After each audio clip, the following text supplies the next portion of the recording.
Welcome to Telostory, a podcast brought to you by Telosource, where we explore the narratives and philosophies that help us grow, align, and live authentically. I'm Raveen, and today's episode is all about the art of alignment.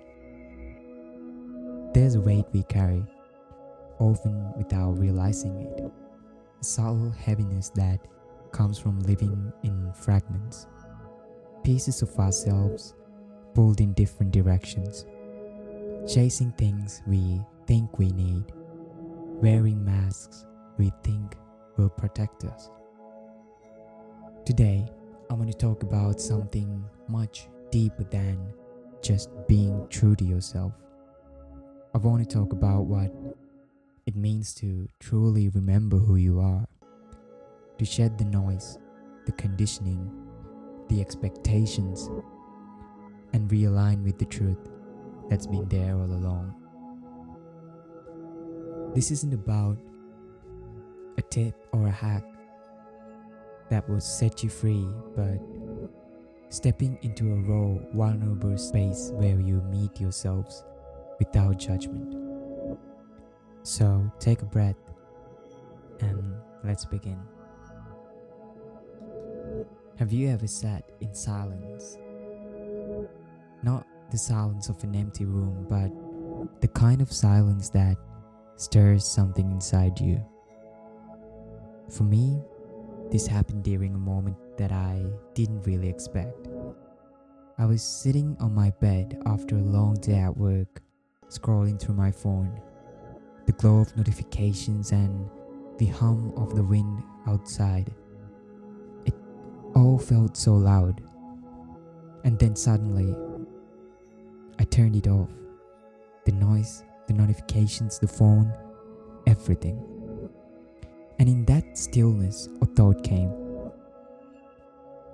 Whose life am I living? It wasn't dramatic or profound at first. It was just there. A question, like a whisper. But that whisper stayed with me, echoing in everything I did for days.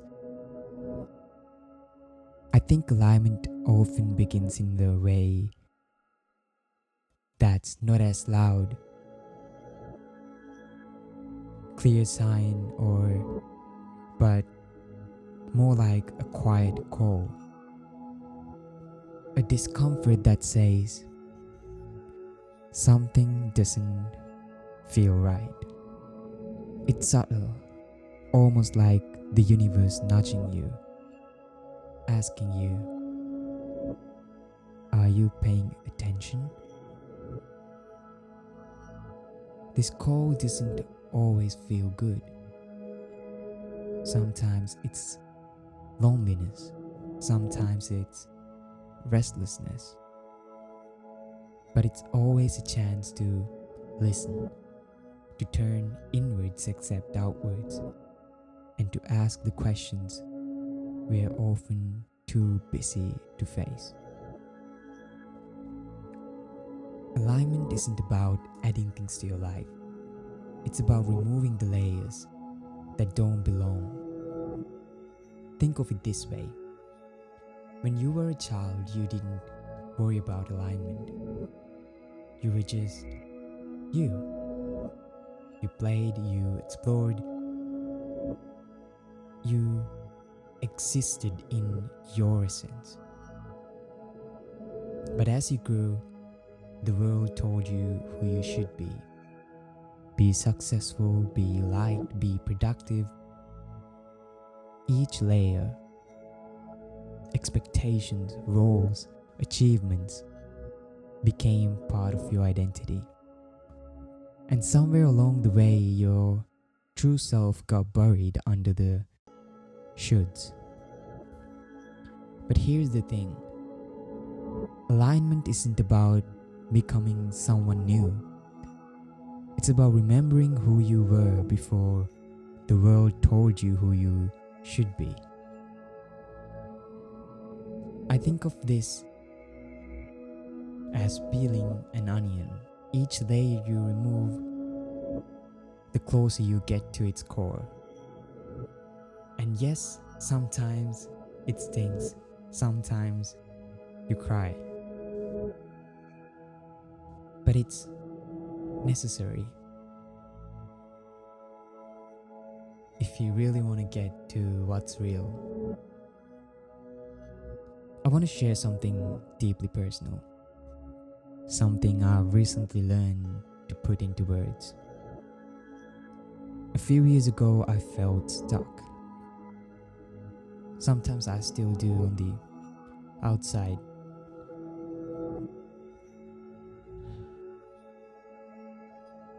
If you looked at me, you would say my life looked fine. I was checking off the boxes, doing what I thought I was supposed to do, but most of the time inside I felt hollow. One day, I stood in front of the mirror, not to fix my hair or my clothes, but to really look deep in my eyes, to look deep into who I am, to really see myself. And then I asked myself, who are you without the labels? Who are you when no one is watching? That moment didn't give me the answers right away, but it opened a gate. It made me realize how often we define ourselves by external things. Our jobs, our achievements, our relationships. But alignment isn't about what's external. It's about stripping them away and asking what's left. It's a scary question, isn't it? Because what if the answer is, I don't know? But that's where the real work begins. The work isn't in knowing who you are, but it's in being curious enough to keep looking. I want to share a little story about a conversation I had with two of my best friends. We were just talking about life and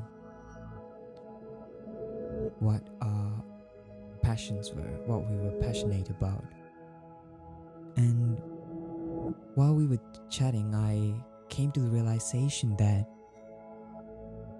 I wasn't sure. I had my likes and dislikes. I had things I loved to do and things I didn't. But I didn't know if I was ready to call them passion. Because passion seemed like a big word to me back then. But further down the line, I realized that I don't really need to know what my passion is, as long as I'm truly living, I'm truly curious of what my real purpose is, where life guides me when I'm truly connected to who I am. So, here's what I want to leave you with. Alignment isn't a destination, it's a practice. A moment-to-moment choice to listen, to feel, to remember. It's in the stillness of breath, the simplicity of a question, and the courage to say, this is not who I am. And the even greater courage to ask, then who am I? If you're feeling out of sync, you don't have to rush to fix it. Sit with it. Let the discomfort guide you. Because sometimes the most aligned thing you can do is simply be present with what is. Thank you for sharing this space with me today. If today's episode stirred something in you, I want to invite you to go deeper. My book, The Art of Alignment, is a guide to discovering your true self. It's filled with personal stories, practical exercises, and reflections designed to help you align your daily life with your true self. You can join the waitlist for The Art of Alignment on the website telostory.com or follow the link in the show notes. Let this be more than just an episode you listen to. Let it be the start of something transformational. Until next time, remember, alignment isn't about just finding your purpose. It's about really becoming who you already are.